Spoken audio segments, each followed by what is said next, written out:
Wizera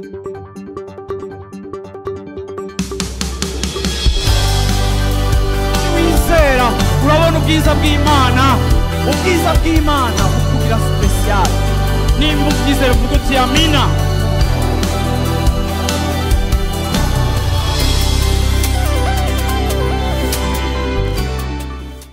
Imana yacu ni nziza, isubiye kandi kuduha kandi karyo ko kuba imbere yayo. Yewe nta kintu kiryoshe nko kubona yuko Imana iminsi yose yamiduha karyo ko gushobora kuza imbere yayo. Hari igihe kutamenya umugisha, kutamenya ivyiza biri mu kuba imbere y'Imana, abantu bibaza yuko ari ibintu bisanzwe. Ibi vyaratuviriyemo kuba abanyedini, kubera yuko Uburundi bwitwa entre parenthèses igihugu rukristo. Rero kameme kwa Mungu sindi bugume muhira ndyamye, reka nje ku rusengero. Ariko reka ndababwire yuko abari umugisha udasanzwe kuba mu nzu y'Imana. Amen. Abari umugisha udasanzwe kuza imbere y'Imana, kuronka karyo ko guhimbaza, ko gutazira amasaha makeya, ariko kandi afise ikintu gikomeye akora ku buzima bwacu. Amen. Haleluya. Rero Imana ikomeze guhabwa icubahiro ku vyikora igihe cyose ku buzima bwacu. Ivyo ntibisobanura yuko tudahura n'ibihe bigoye mu buzima bwacu, ariko ikiba kiri nico kimaze nuko tuba tuzi yuko uwo nguwo aba yaduhaye invitation yo kuba imbere yiwe, n'ibindi arazi uko ngena vyitwararika. Amen. Haleluya. Yesu ashimwe cyane. Nshaka yuko twinjira mu ijambo ry'Imana. Ijambo nshaka yuko dusangira uno munsi ni ijambo rivuga ku nzitizi ituma kenshi umuntu atabaho ubuzima bwiyeguriye Imana. Inzitizi canke intambamyi. Okay? Rero sindi buvuge intambamyi nyinshi, ndaza kuvuga imwe muri nyinshi zishoboka, ariko ndaza kuvuga imwe niyo nshaka yuko tuganirako. Ariko nkuko dusanzwe turiko turavyumva uhereye muri rijya joro rya bonane kugeza ubu, amajambo ariko aragaruka imyanya yose, ari le dimanche, ari mu gitondo, ari le vendredi, n'amajambo aguma avugana natwe kuvyerekeye iki kintu c'ubuzima bwiyeguriye Imana. Rero ikintu kimwe nshaka yuko tubona ntangura, nshaka yuko naho ishobora kuba ari gusubiramo, ariko nshaka yuko tubibona muri ubu buryo. Ndashaka yuko bamfasha imirongo vuba vuba. Bon, hari umurongo wowe sinawubahaye, n'umurongo uri muri Exode, kuvayo igice ca 19. Hoho Imana yari kwirabwira Mose ivyo abwira Abisirayeli, ababwira ati ni jewe nabakuye muri Egiputa, ababwira uburyo yabakuye muri Egiputa mu buryo bw'ubushobozi, ariko kubw'impamvu yuko mwege mucika inyegu yanje, mumbere inyegu. Okay? Ariko rero mu maverse nabahaye hariho 1 Corinthiens chapitre 6 verset 19 à 20. Icete ca mbere candikiwe Abikorinto igice ca 6 umurongo wa 19 kugeza kuri 20. Nta nubwo nashaka kuyisoma, nashaka gusa yuko muibona. Muri imirongo hatubwira ukungene turi ingoroza mpwemu yera aba muri twebwe, hakatubwira ukungene tudakwiye kubaho uko twebwe tugomba, ariko tumenye yuko twaguzwe. Tumenye yuko twaguzwe. Raison pour laquelle tudakwiye kugerageza cyangwa kurondera kubaho uko twebwe tumva ibintu, uko twebwe dushaka. Okay? Hanyuma iyindi verse iri muri icete ca mbere Petero yanditse igice ca mbere umurongo wa 18 n'uwa 19. Muri iyi verse hatubwira ni gute twaguzwe. Twaguzwe mu buhe buryo. Ijambo ry'Imana ratwereka yuko ahangaha nta vy'amafaranga, nta vy'inzahabu, nta vy'ifeza, ntabwo ari kubw'ibintu bifatika, ariko hakavuga ngo ni kubw'amaraso ya Yesu Kristo. Twaguzwe amaraso y'agaciro, amaraso nagerageje kwiyumvira kuri iki kintu ndatangara. Urazi iyo abantu bariko baravuga ku bintu vy'agaciro mu isi bakubwira yuko izahabu iri n'agaciro gakomeye kubera yuko izahabu idashobora kubora. Ariko bitangajwe ukungene ijambo ry'Imana ritubwira ngo mu vyaducunguye, mu vyatuguze ntabwo ari ibintu bibora, hanyuma mu rutonde rw'ibintu bibora Imana igashira mu izahabu, twebwe tuvuga yuko itabora, ariko Imana ikavuga ati ivyo birabora. Mu yindi vugo icyo twita kubora, Imana iba iri kwiravuga ikindi gihe ivuze kubora. Nuko muravyumva? Imana ikavuga ati rero icagaciro kidashobora kubora mwaguzwe n'amaraso ya Yesu Kristo. Iki kintu bivuye ko tugitahura, nizere yuko ari vuba programme ya yindi yo kuzosubira kandi kugira icyo dukoze mu guterera gutanga amaraso, ariko igihe cyose bigeze bavuga ngo gutanga amaraso no gukiza ubuzima, no gutanga ubuzima. Reka ndakubwire iki ni cyumviro cy'Imana kuva kera. Ni Imana yavuze ngo amaraso nibwo bugingo bw'ikintu cyose. Rero iyo ijambo ry'Imana rivuga ngo twaguzwa amaraso ya Yesu Kristo, ijambo ry'Imana riba riko ravuga tout simplement yuko twaguzwe ubugingo bwa Yesu Kristo. Ibi ngibi ubitahura igihe utahuye iki kintu cyitwa impongano, aho warakwiye gupfa ari wowe na jewe. Yesu yemera we gupfa mu gishingo cyacu, ubugingo bwiwe bugura ubwacu. Niyo mpamvu Imana ikavuga ngo mwaraguzwe, niyo mpamvu mudakwiye kubaho uko mwege mwigombeye, kubera yuko icyabaguze n'ubugingo bw'umwana wanje namutanze apfe mu gishingo cyanyu kugira ngo mwebwe mumbere inyegu. Ibi ngibi bikatujyana kuri wa murongo dusanzwe tumenyereye, twumvise kenshi icete cya mbere cyandikiwe Petero igice cya kabiri umurongo w'Icyenda. Kubw'ivyo mwebwe rero muri hanga ryera, ubwoko bwatoranijwe, aravuga kugira ngo tubinyegu yiwe, hanyuma avuga kugira ngo twamamaze ishimwe ryiwe we yaduhamagaye. Muca mumva tugerageje guhuza aya majambo, we yaduhamagaye adukura mu mwiza akatuzana mu muco. Ni ijambo gusa rishaka kuvuga ngo we yatuguze adukura mu rupfu akatuzana mu bugingo. Nuko murabibona iki nico abashaka kuvuga. We yatuguze akaduha ubugingo, akaduha mission. Igihe yakoze ivyo yakoze mu Banyefeso igice cya kabiri umurongo wa 19 hagaca hongera ku ijambo mu Kirundi bariko baravuga iryo jambo. Ijambo nshaka ni ijambo rivuga ngo vous êtes concitoyens des saints Jean de la maison de Dieu.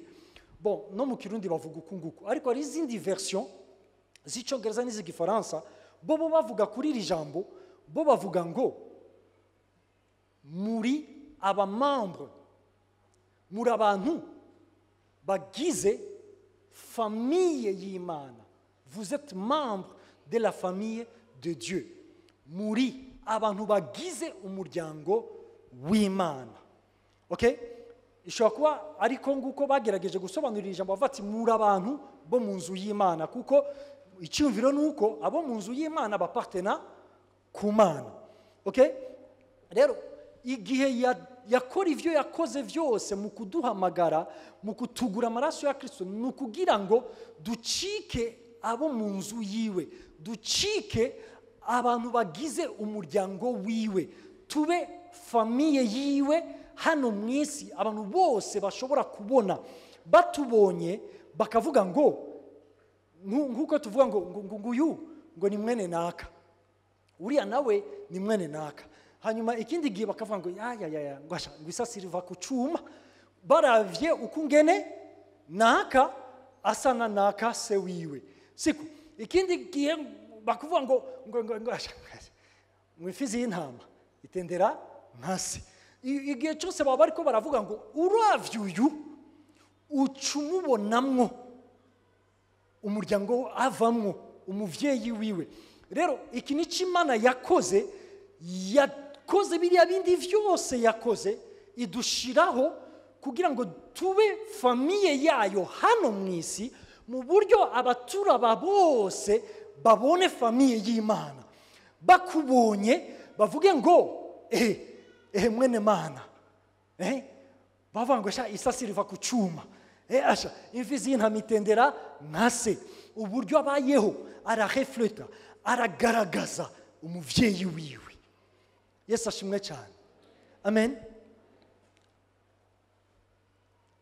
Mu Bigalatiya igice cya 3 umurongo wa 26 n'uwa 28 wa 26 batubwira ngo turabana b'Imana, yatugize abo mu muryango wayo, abo yagize bo mu muryango wayo turi abana bayo.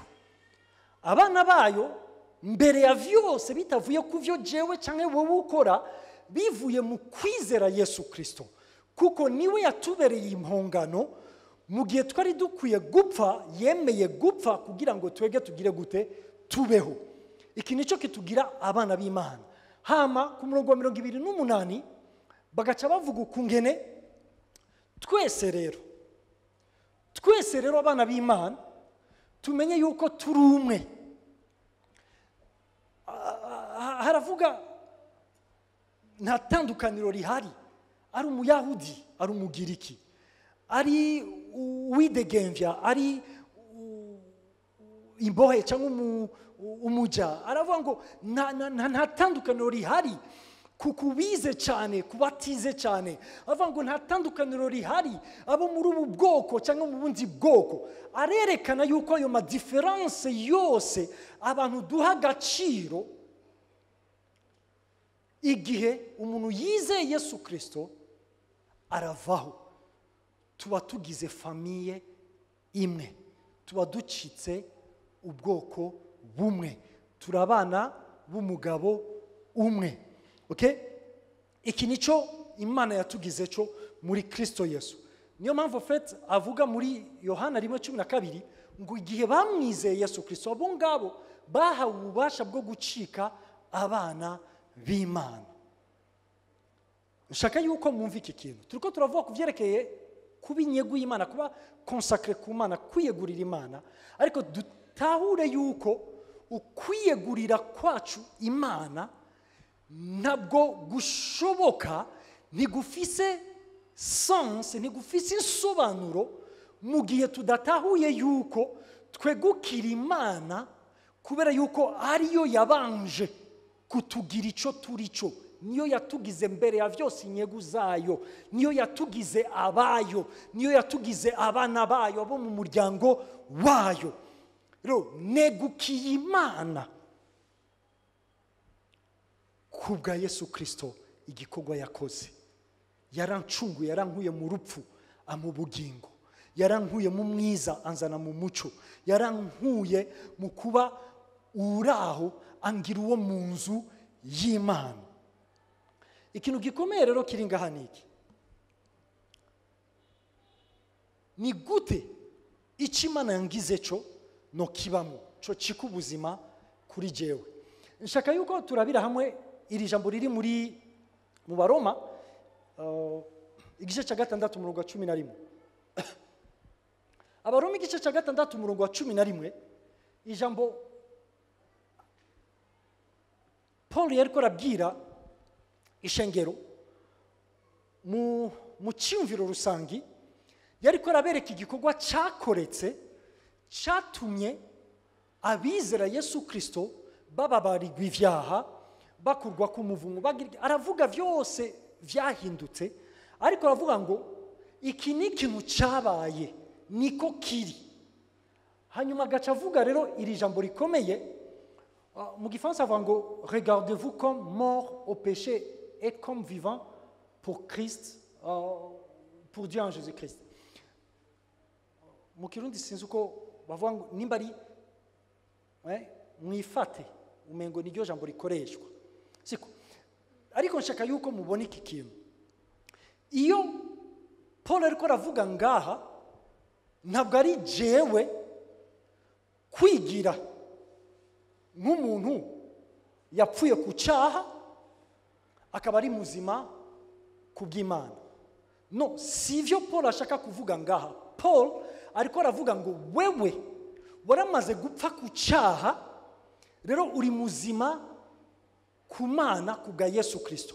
Rero kubw'iyo mpamvu wewe wibone uko Imana ikubona, wifate uko Imana igufata, kuko wewe warapfuye ku cyaha.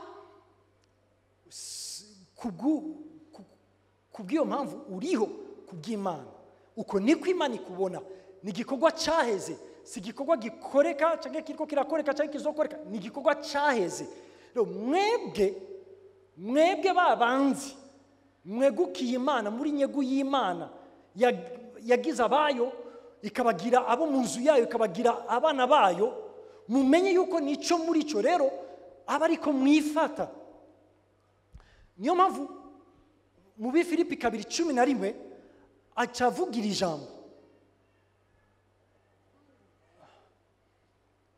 En fait, mu Bifilipi naho nyene avuga ibintu byinshi, ariko hariho akajambo avuga ku byerekeye kumvira, apana kubera yuko abari imbere, kuko deux fois hari igihe tuba abantu bagerageza gukora vya bindi tuzi yuko bishimwa n'abitwa yuko ari abantu b'Imana, igihe turi imbere y'abantu, igihe abantu batubona. Paul avuga ati si igihe gusa muri imbere y'abantu abantu bababona mukwiye kumvira, n'igihe ntahari. Kuko iyo ngerageje kumvira gukora ivyo nzi yuko Imana ishaka kuko abantu bambona, mbashaka kuimpressiona abantu, mbashaka kwiyemeza ku bantu. Ariko avuga ati kubw'iyo mpamvu mwege mukwiye kumvira n'igihe ntahari, n'igihe atamuntu ababona. Ariko ijambo nshaka yuko mubona nakajambo gaheraheza avuga ngo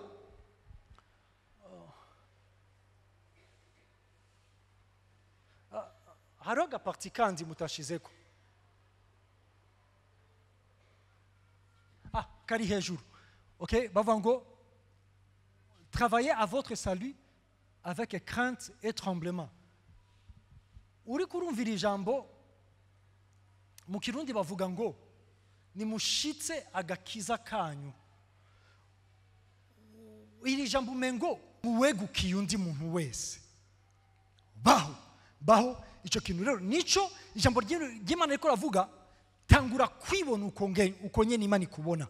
Warakijijwe, uri umwana w'Imana, uri wo mu nzu y'Imana, wegukiye Imana, baho, kuko ubwo nibwo buzima bwawe, nibwo buzima Imana yaguteguriye kubamo. Hirya y'ubwo buzima uri kurabaho udakonsidera, udaha agaciro icyo uri cyo. Imana dufashe cyane. Ubaho udaha agaciro icyo uri cyo. Niyo mpamvu Imana ivuga ngo ibi byose nabikoze kugira ngo umenye icyo nakugize cyo, nyuma yo kumenya icyo nakugize cyo, hanyuma ukibeho gicika ubuzima bwawe. Yesu ashimwe cyane. Haleluya. Rero ibi rero binjana kucyo nshaka yuko tuvugana ko uno munsi. Ibintu niko bimeze, ariko hariho inzitizi, hariho intambamyi, hariho umengo impamvu zitandukanye zituma umuntu atabaho icyo ari cyo. Nababwiye yuko muri izo mpamvu nyinshi zitandukanye je ndaza kuvugaho impamvu imwe gusa. Okay, iyi mpamvu imwe nshaka yuko tuganira kuno munsi ni ibikomere byo mu mutima. Ibikomere byo mu mutima. Okay? Rero niyo mpamvu ikigo nshaka yuko twiga ko uno munsi ni ibikomere byo mu mutima, intambamyi yo kubaho ubuzima bwiyeguriye Imana. Ibikomere byo mu mutima, intambamyi ku buzima bwiyeguriye Imana. Okay? Ibi dukwiye gutahura yuko iki kintu cyamacavuzwe kenshi, umuntu ntabwo ari umubiri gusa. Okay? Kandi umuntu ntabwo ari mpemu gusa. Ahantu kenshi ikibazo kiba mu monde y'abakizwa nuko kenshi iyo turiko turaserva abantu hamwe usanga tuguma hejuru mu mpemu, tukavuga iby'impemu gusa, tukavuga iby'ijuru, akaba ari byo tugarukiramo, tukereka abantu yuko iwabo ari mu ijuru. Hanyuma ahandi naho ugasanga tuguye mu yindi extreme, aho tuvuga ku byerekeye iby'umubiri, tukavuga ibifatika, tukavyigishaho, kandi nta kibazo gihari. Kuvuga ivyo mu ijuru ilifo yuko tubivuga kuko niho iwacu. Kuvuga ivyo mu mubiri naho nyene nta kibazo gihari, kubera yuko tukiri mu mubiri, nta kibazo kiraba.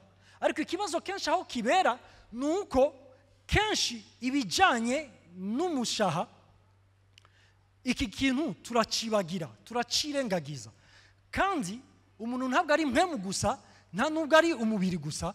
Umuntu ni impemu ifise ubugingo, ikabiba mu mubiri. Umubiri ufise ibice biwugize, kimwe muri ivyo bice biwugize ivyo dusanzwe tuzi, hariho ubwenge, icyo twita l'intellect, hakabaho ama emotion, ibigumbagumba, hakajamwo na volonté, ugushaka, kenshi bijanye no guhitamwo. Amahitamo yacu ya buri munsi agizwe n'ivyo. Kenshi nama navuze ni ikintu cyafasha ubwenge bwawe kigafata n'ibigumbagumba vyawe, iminsi yose icyo kintu kizoba cyamaze gufata amashwa n'amadecision yawe, volonté yawe ibiri captif deja.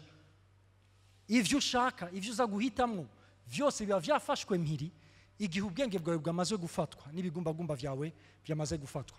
Nama mbona abantu bandika ibintu bitandukanye, bamwe bakandika bavuga ngo ilfo yuko utraininga ubwenge bwawe bugakomera kurusha ibigumbagumba vyawe, kugira ngo igihe bizuba bisaba yuko ufata ingingo ntuyifate mu bigumbagumba. Kubera iki? Kuko ibigumbagumba birahinduka, hamwe uburyohewe, ahandi ugasanga umengo ibintu birakubihiye. Ariko kandi naho nyene ikibazo kiba gihari nuko ubwenge bwacu nabwo nyene bwaramaze kwandura, isi iratwanduza, isi duha ama information atariyo. Ivyo rero tuba tuzi bivuye mu isi, navyo nyene bidutuma dufata ama decision atariyo mu buzima. Iki ni ikindi gice gikomeye mu buzima bwacu, kenshi twirengagiza, ariko nico nshaka yuko tuvugako.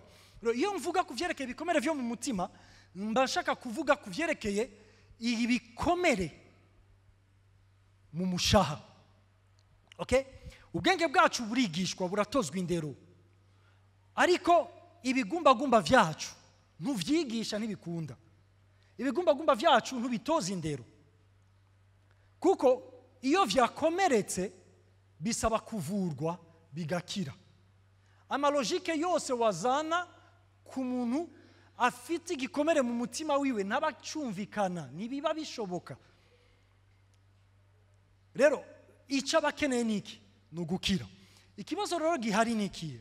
Ikibazo gihari nuko iyo tuvuze ku vyerekeye ibikomere mu mushaha cyangwa mu mutima, ni ibintu bitaboneka n'amaso, utabona n'amaso. Niyo mpamvu kenshi abantu batavyitwararika. Ariko uza kubona yuko umuntu yakomeretse, yuko umuntu amerewe nabi, ufatiye kukunge n'uwo muntu ariko arabaho ubuzima bwiwe, niho umena yuko uyu muntu afise ikibazo. Ico kibazo ukibonera he? Mukungene yifata, mukungene avuga, mukungene areyagisa ku bintu bitandukanye bishobora kuba biriko biraba. Imana dufashe cyane. Amen. Ibi bikomere biva ku bintu byinshi bitandukanye, bidushikira mu buryo butandukanye.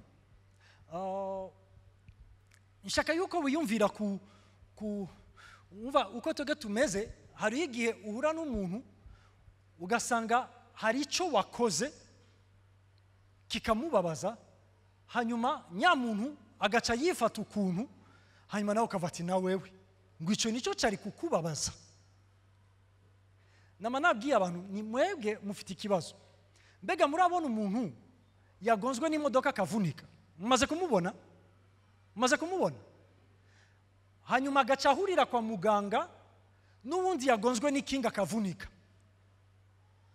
hanyuma ugaca ubwira uwo yagonzwe n'ikinga akavunika, umviriza, wewe ni ikinga yakuvunye, we ntiwavunitse, uwavunitse n'uyu yagonzwe n'iki, n'imodoka. Uko niko kenshi twibaza ngo hari utuntu dutoya tudashobora gukomeretsa umuntu, ngo iyo cyari kuba ari kinini nari kumutahura yuko akomereka. Reka ndakubwire, ukomereka n'ikinga irashobora kumukomeretsa nk'uko imodoka imukomeretsa. Uca wiyumvira ibiziga bibiri biri muri morgue, kimwe kikabwira kigenzi cyacu nti jewe rero aha ni ikamyo yangonze, niyo mpamvu ndi ngaha. Uwundi nawe ati jewe sha ni ikinga yampitanye. We vyuka, we ntiwapfuye, vyuka kuko ikinga we wapfuye gatoya, ntiwapfuye nkanje, ni jewe napfuye neza kuko jewe nagonzwe n'ikamyo. Uko niko kenshi tumeze, ntiduha agaciro ibintu biba vyakomerekeje abantu, kandi ivyo biba vyakomerekeje abantu biramwica, naho wowe kumbura wobona yuko umengo ari gitoya, kwa kundi ca kindi wowe wibaza yuko ari kinini cica, kwa kundi nyene. Ikibazo rero gihari nuko bamwe nabo bavuga ati ngo kameme sinovuga yuko nakomeretse, sinovuga yuko ibintu vyambabaje, kubw'iyo mpamvu reka ndavyihoze, kuko abantu barashobora kuntwenga bumvise yuko iki kintu jewe kameme umuntu akabika, canke tukaba turaba expert mu kuvuga ati ngo aca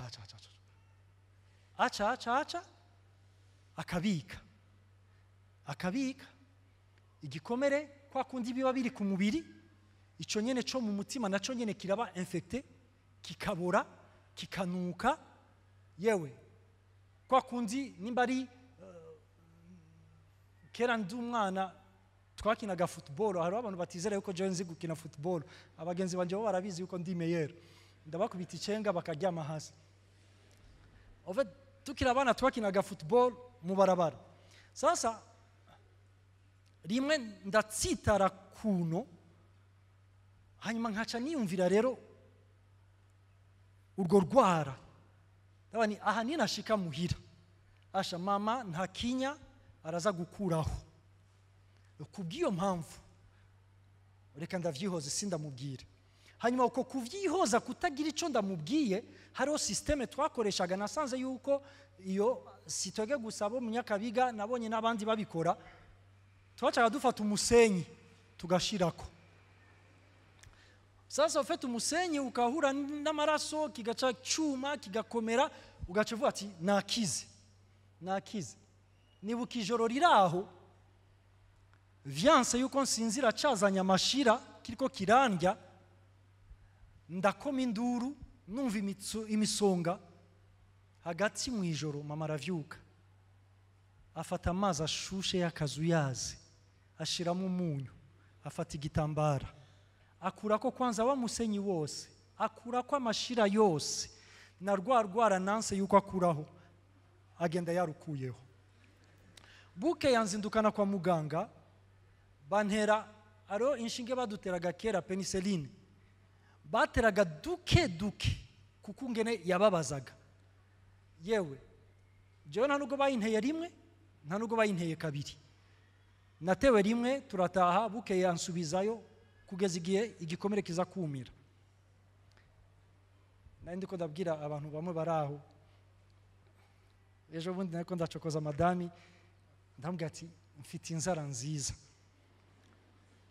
keretse rumwe gusa, rwa rundi nankaga yuko mama akuraho rugikomereka, agakuraho rwamaze kubora, narwo rukuze rukura ruraba à l'est.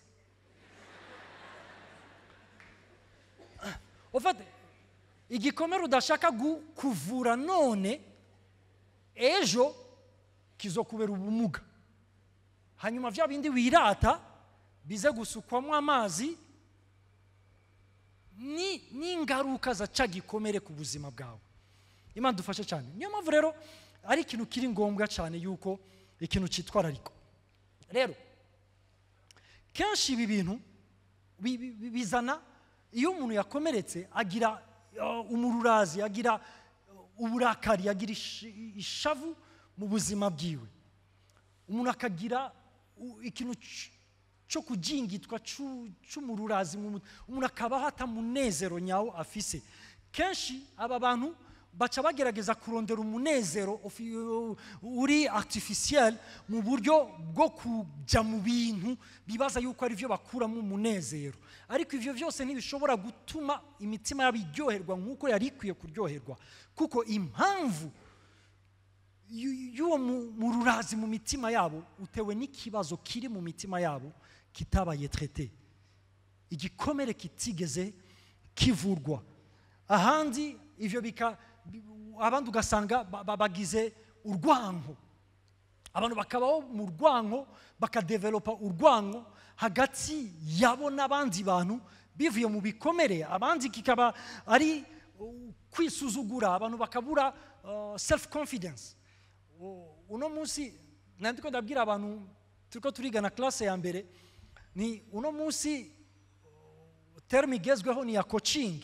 Abantu bose akubwira ngo ndi coach naka, ndi coach, okay fine.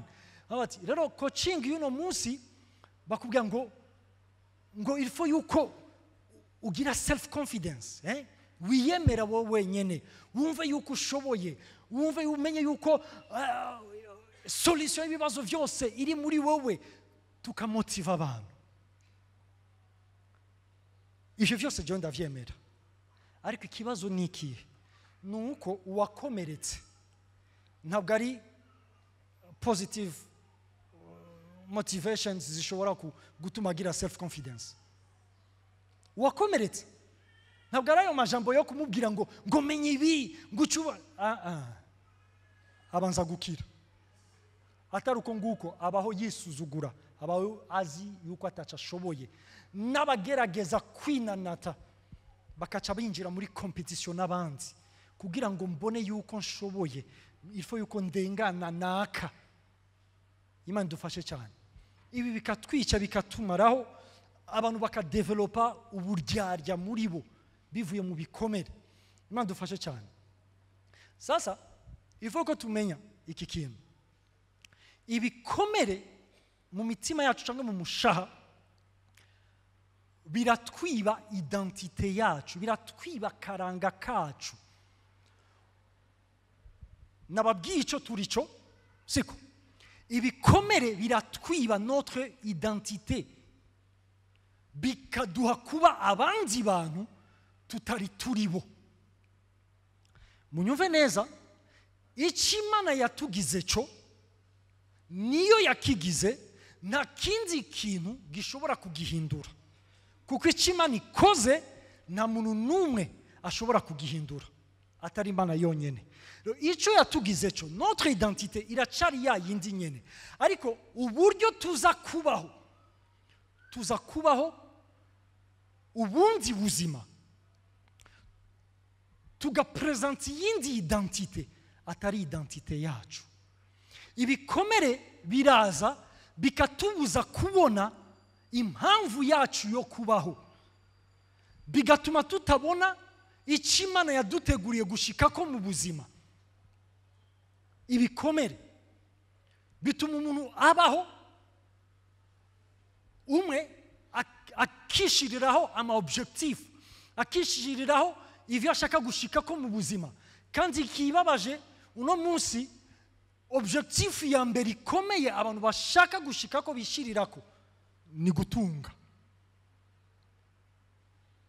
kuba nyakubahwa. Ibi bintu bibiri,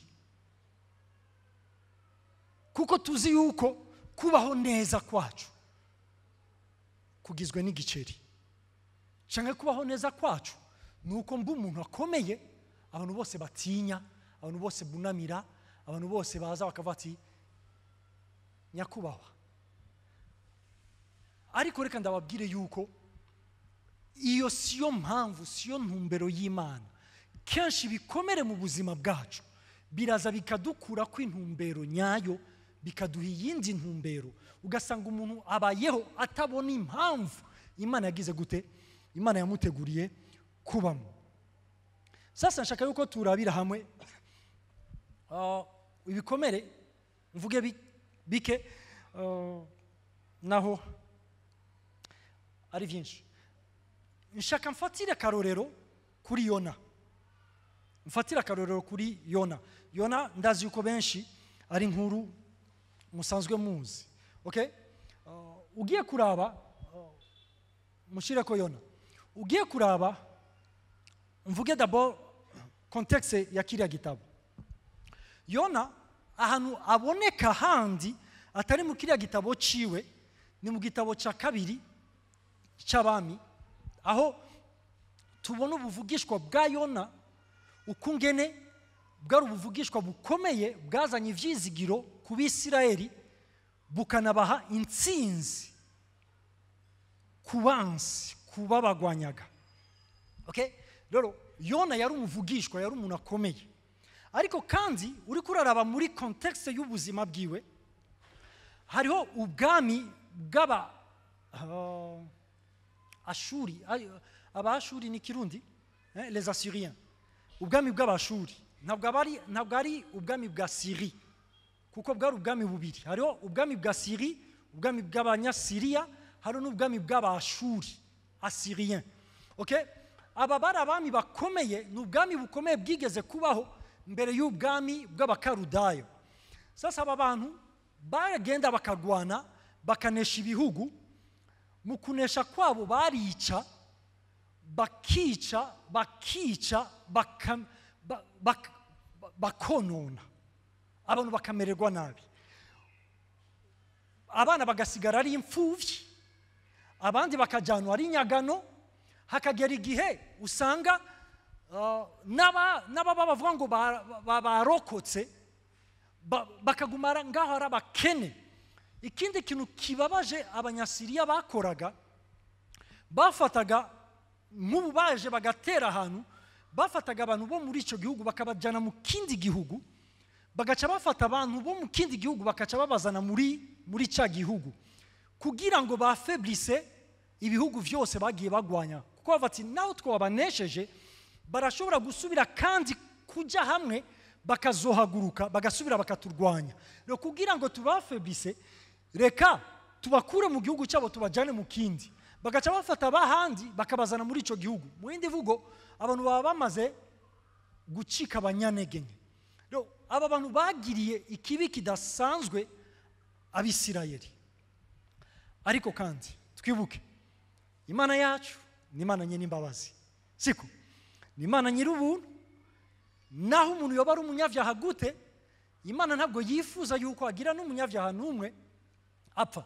Iki nico Petero yanditse mu cyete cya kabiri gice cya 3 umurongo w'9, aravuga ngo Imana ntabwo itebeje isezerano ryayo, ahubwo irihangana kugira ngo n'ababandi nabo nyene bakizwe. Muri Timoteyo ni icyete cya mbere gice cya kabiri umurongo wa 3 n'uwa 4 havuga ngo Imana ntiyifuza kubona hagira n'umwe ahona. Icyifuzo cyayo, icyifuzo cy'Imana nuko abantu bose bashika mu kumenya Yesu Kristo kugira ngo bibaheshe agakiza. Uyu niwo mutima w'Imana. Rero naho Abanyasiriya bari babi, Imana ntiyifuza kubona bahona. Umuntu yicwa, igituma umuntu apfa rubi egome ni shwa yiwe, no guhitamo kwiwe, ariko si cyo cyifuzo cy'Imana. Naho aburi umunyavyaha, naho azopfa rubi, ariko icyifuzo cy'Imana suko apfa rubi. Niyo mpamvu rero Imana ishyiraho uturyo dushoboka kugira ngo umuntu ashobore kudesida kugira gute, kwakira ingabire Imana yamuhaye yatanze muri Yesu Kristo. Rero Imana ibwira Yona, rero Yona haguruka Jininewi, cya gisagara gikomeye cy'aba Ashuri, ucubabwira yuko hari icyago kigiye kuza, badashatse guca bugufi ngo bihane, nukuri bazopfa bose. Umuvugishwa yarasanzwe akoreshwa n'Imana mu kuvuga ibintu bigakoreka. Arahaguruka, arasohoka, hako yofashe inzira ija Ininewi, afata inzira ija Itarushishi. uriko urasoma iyo nkuru avuga ngo ahunga Imana. Mu cyongereza avuga ngo ahunga presence y'Imana. Urabizi yuko atahantu na hamwe tuhahungira. Dawidi wewe yarahebuje ati yewe ni kuzimu presence yiwe irahari, nta hantu na hamwe tuyihungira. Ariko akiyumvira yuko ashobora guhunga presence y'Imana, kubaho kw'Imana. Muri uko gufata inzira yisanga mu kiyaga, imipfunda, umuyaga, ubwato buhakwa kurohama. Hanyuma abantu batangura gusenga Imana zabo, ni gute dushobora gukira. Baragerageza baca bamusanga hajyamye, baramubwira ati mviriza wa mugabo, naho bingo basi usenga Imana yawe kumbure yo bikora. Hanyuma baravuga ati oya reka tupige kura, bavuga gute mu Kirundi, tugire ubufindo turabe ninda duteje ibi vyago. Hanyuma babona biguye kuri Yona. Umurongo w'8 mwasha kumfasha. Aba batipe baramubaza Yona, nitubwire. Ayo ni mirongo iri imbere. Nitubwire neza, urinde wewe, urinde, uri uwo mu buhe bwoko, uva hehe? Ni mirongo iri imbere yiyi. Okay, ubwo niriya ubwo nuwe wa wit.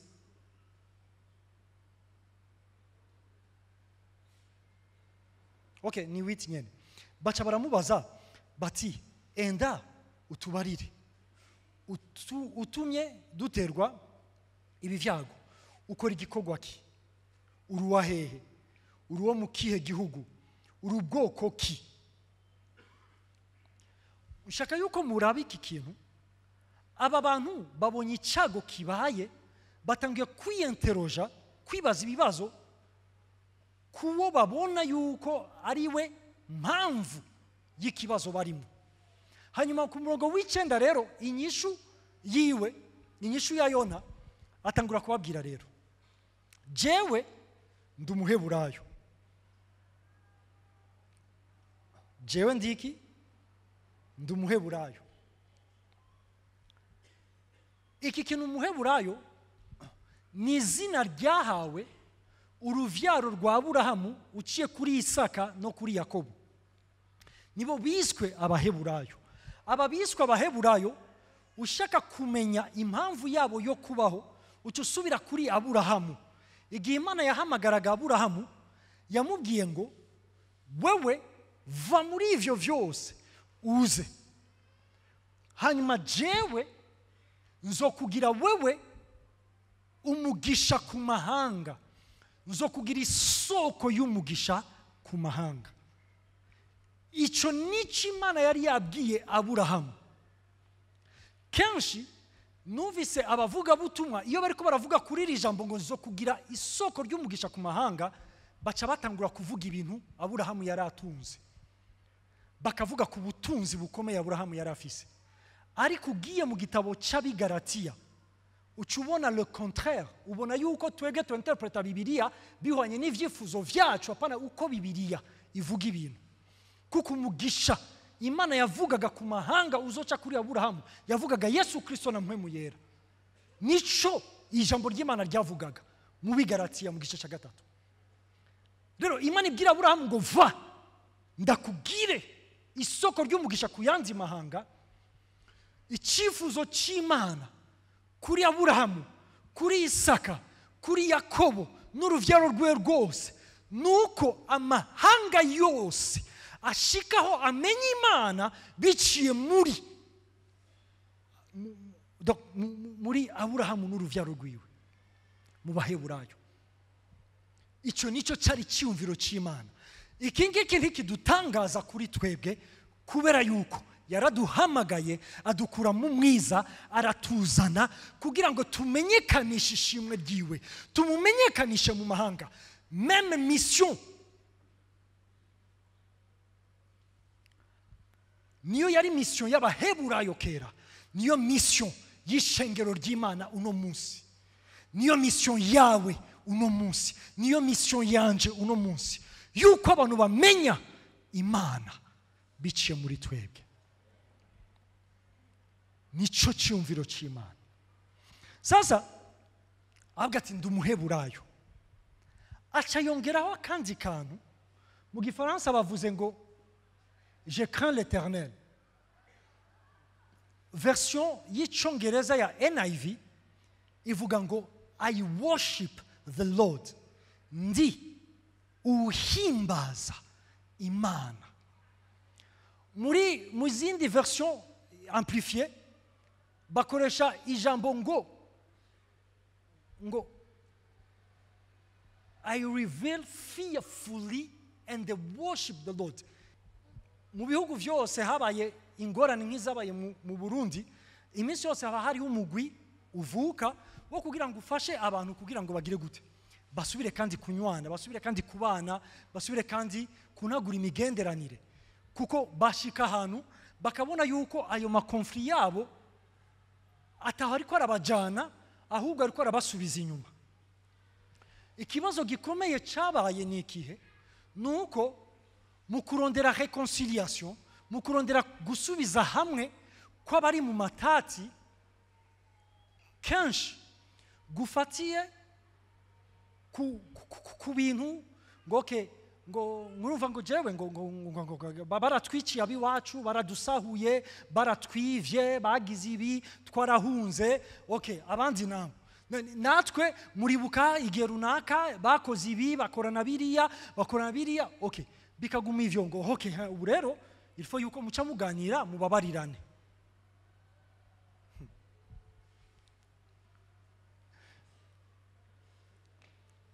Iki kintu nama ndaciyumvira kenshi. Abantu icyoma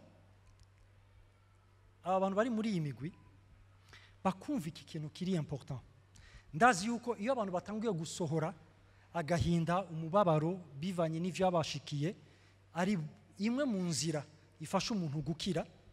Ariko ikibazo kenshi nabonye gihari, ni naco kibazo gikomeye, nuko iminsi yose umuntu atangura kuvuga batugiriye ibi, akavuga ivyo babagiriye, bigaca bihera. Urazi les histoires ziri ngaha muri iki gihugu cyacu, wumva umuhutu ariko aravuga igihe abatutsi bariko barica abahutu, ukunge n'umututsi yakijije ubuzima bwiwe n'umuryango wiwe. Urazi inkuru z'abatutsi umuhutu akamukiza, agakiza n'umuryango wiwe. Izo nkuru ntiziri publiye cyane, zivugwa gake kabaho. Kubera iki? Kuko tuvuga ibibi gusa, twifokaliza ku bibi, alors qu'il y a des histoires zishobora kuzana gukira mu bihugu byacu. Vyagenze gute kugira ngo ubuzima bwawe bukire? Naka yarahagurutse arakora, naka vyagenze gute, naka gatanga example. Ni ekumbi birashoboka yuko uwo tudasangiye ubwoko ndamubera agakiza, ndamubera umugisha, mpindura ubuzima bwiwe, mwiza ubuzima bwiwe. Birashoboka cyane. Ariko ibi bisaba yuko umuntu aba yakize muri we, bisaba yuko umuntu aba afise umutima ukize, umutima muzima. Narigeze kwiyumvira ngera n'ahantu bati aba bantu bari badukuriye muri iriya myaka ya 93 baratwivye notre enfance. Uri kumwe n'umugenzi wawe mukina, mujana ku ishuri, mukagaruka umwe wewe twabana, en fait twashobora no kugwana muri quartier kuri avenue, tukagwana, en fait twaganye kane kose turwana. Rimwe nkamutsinda, ugakabira kantsinda, ugagatatu nkamutsinda, ugakane. En fait kandi abandi bana bose kandi twagwanye, ejo tukagaruka turaba bagenzi nyene. Tukajana ku ishuri, nibuka rimwe ku ishuri haro abana babiri bo mu bwiza baravoyu bahatari. Sasa bama bagwana iminsi yose. Sasa umukuru muri abo bana atangura kugirana ikibazo na wa wundi mugenzi wanje. bagirana ikibazo kiba ikibazo gikomeye muri classe baca iminsi yose tavuga ati ngo après saa tanu na nusu ko saa tanu na nusu abigisha barataha bagaca basigara b'abanyeshuri bazi biza kuba saa tanu na nusu nabo bagaca bakokeza rero dunde umuhungu ajya muri tere nanjye ndi kumwe n'abandi turorera akaja muri tere atangwa kugwana n'uwo mutipe wo mu bwiza petit frère wa mutipe nawe aca arinjiramo aca yisuka muri iyo ntambara iri hagati ya grand frère we n'uriya mba nataye isakoshi hasi nambuye ishati nanjye ndinjira komba ikakwa komba kuva uwo munsi abo bana ntibigeze basubira kandi gucokora umwe muri twebwe bati aba bantu ni famille ukubise umwe ubukubise ubundi et voilà que haje ikibazo abana batoya umwe afashe iwe nzira uwundi afashe iwe nzira sinshobora kuja muri quartier arimo ntashobora kuza muri quartier ndimo ikibazo kiba ikibazo imyaka irarenganye wari umugenzi situation hari iri kwirakubwira ngo ubu ni umwansi wawe nkatinya no kuja aho nzi yuko ari kuko ndazi yuko ninahashika ndahura n'ivyago agatinya kuza hondi murabona ibikomere biratandukanye biradetwiza abantu ejo bundi twahuye avuye gutora abana biwe ku ishuri ambonye acarahagarika imodoka acaranzana abwira abana biwe ngo rambutsa tonto yewe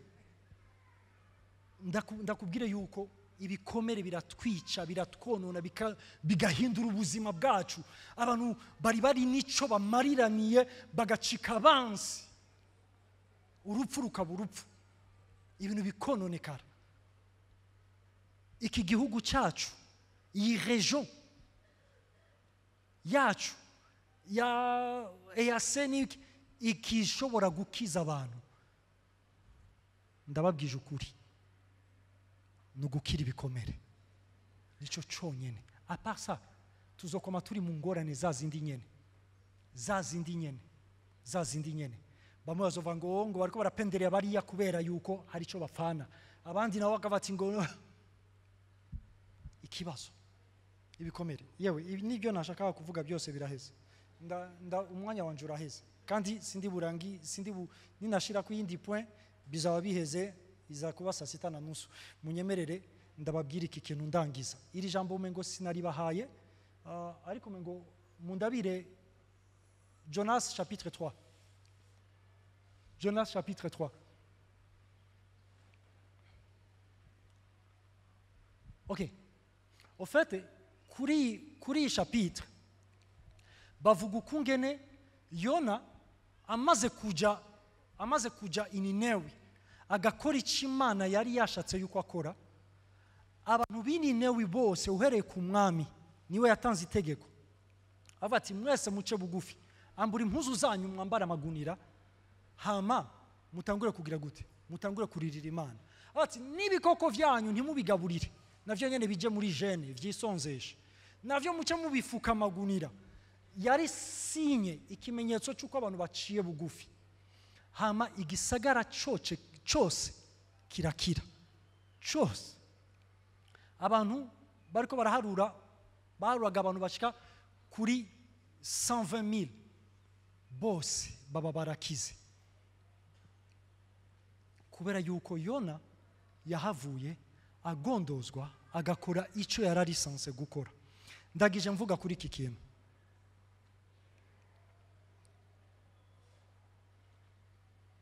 umuntu umwe arashobora gutuma ihanga ryose rikira niyemera gukira rero turenze umuntu umwe ishengero ryashobora kuba inyishu n'umugisha kuba ariko barahona nitwemera yuko Imana idukiza kuko niho honyene dushobora gushitsa intumbero y'Imana ku buzima bwacu bisaba yuko umuntu akira Dawidi yaronse uturyo tubiri twose two kugira ngo yihore kuri Sawuli ariko ntiyabikoze ahubwo igihe cyose kubw'umutima ukize yashobora kureka uwo yabonaga yuko ari umwansi wiwe akabaho. Ikindi gihe ineza yagiriye uruvyaro rwa Sawuli rwari rufitanye isano n'ineza yagiriwe na Yonatani. Mu yindi mvugo, Dawidi ntiyigeze ashira focus, ntiyigeze ashira inkomezi ku bibazo yatejwe na Sawuli. Yashize umutima wiwe ku ciza yakorewe na mwene Sawuli. Yesu ashimwe cyane. Amen. Ndarangirije ngaho kuko n'ibindi nari kuvuga numva yuko twotaha dutinze. Rero munyemerere dusenge.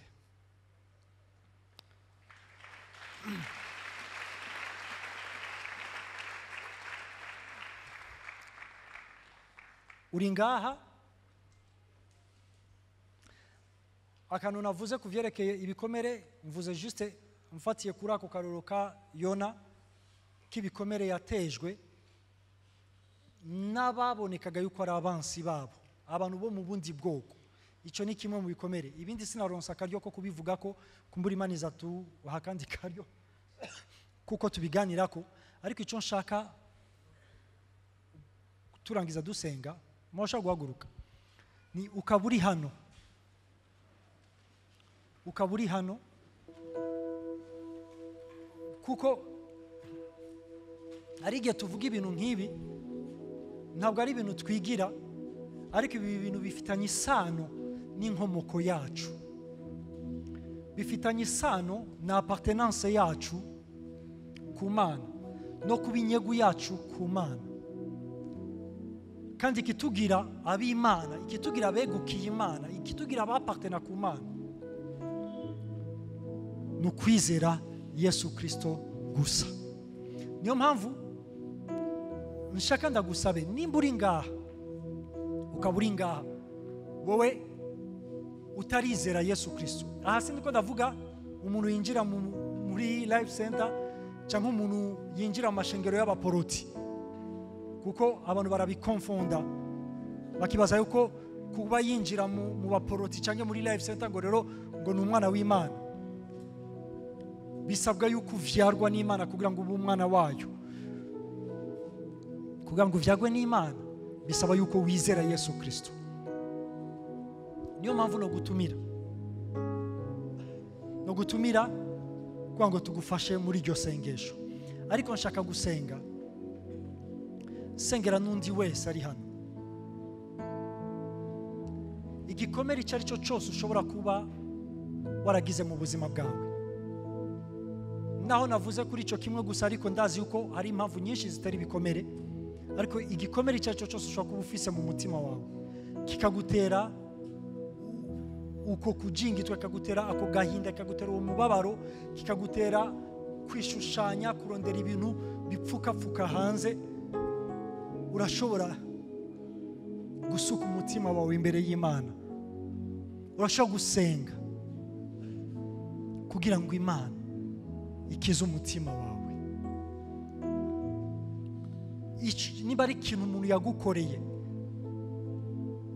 nimba ari ikibazo watejwe n'umuntu, nimba ari ikintu umuntu yakuvuze ko, nimba ari akarengane kakubayeho ku buzima bwawe, nimba ari ivyo watakaje, nimba ari ibintu utarashikako kandi wumvaga yuko ushaka kubishikako, yewe ndagutumirira usuka uwo mutima imbere y'Imana, usuka umutima wawe imbere y'Imana. Bitabaye bityo, igikomere kigwa kubaho ubuzima budahwanye n'icyo wowe uri cyo, ubuzima utaruri sanse kubaho, ugasanga icyo Imana yateguriye ubuzima bwawe uragihushije. Washaka kuduza ibiganza dusenge. Data, ndahaye ishimwe izina ryawe, kuko icyo turi cy'uno munsi ni resultat mwami y'icyo wowe wakoze. Waraduhamagaye, waratwiguze, waraduhaye ubugingo, watugize abawe kubw'igiciro warishe mwami, kugira ngo tukwegukire. Impamvu mwami tudakwiye kubaho uko twebwe tuvyumvira, uko twebwe tubishaka, niyo mpamvu nsenga nsaba mwami, nsengera umwe wese muri kino kibanza, kugira ngo mwami mu gutahura ivyo ari igikomere runaka kiri mu buzima bwiwe, ari gihagaze mwami ku vyakahise k'igihugu cyacu, ari bihagaze mwami ku vyo umuntu ashobora kuba yarakoze mu buryo bumwe cyangwa ubundi bigakomeretsa ubuzima bwiwe, ari n'ivyo we ubwiwe ashobora kuba yarakoze bikamukomeretsa. Ndasenze nsaba kugira ngo umwami ukize iyi mitima, wemerere mwami, ushoboza abana bawe kukwemerera kuzana mwami iyo mitima ikomeretse kuri wowe. Iki mwami ndagisaba, nsengera igihugu cyacu, nsengera Uburundi, mwami ukize imitima y'Abarundi, ukize imitima y'Abarundi. Egome abagerageza baragerageza gukora ibice nk'ebiriya, ariko ndasenga tutarakira mwami mu mitima yacu, ibintu byose bibi byo hejuru, ariko mwami ico dukazana gukira mu mitima y'abantu kugira ngo barekure. Hamwe turabwira abantu ngo babarira, ababarire gute? Ariko mwami ndazi yuko iyo ugukira kwawe mwami kwaje mu mitima y'abantu, ukubabarira mwami kuroroha, ugusubiza hamwe kuroroha. Ndasengeye mwami ishengero ryawe, nsengera igihugu cyacu, nsengera mwami ibi bihugu byose biri muri iyi sous-région yacu, kugira ngo mwami abe ari wowe uzana gukira no kubohoka. Ibi bidushoboze mwami kubaho ubu buzima bukwiyeguriye, atanzitizi mwami, atanzitizi. Uhezagira abana bawe, bane nabo, bagirire neza, bataha mwami mu ngo zabo, mwami upurvaye ku mabezo yabo, uko umwe wese agukeneye akubone. Icyubahiro kibe cyarwo kuri Imana nziza, mu izina rya Yesu Kristo, amen.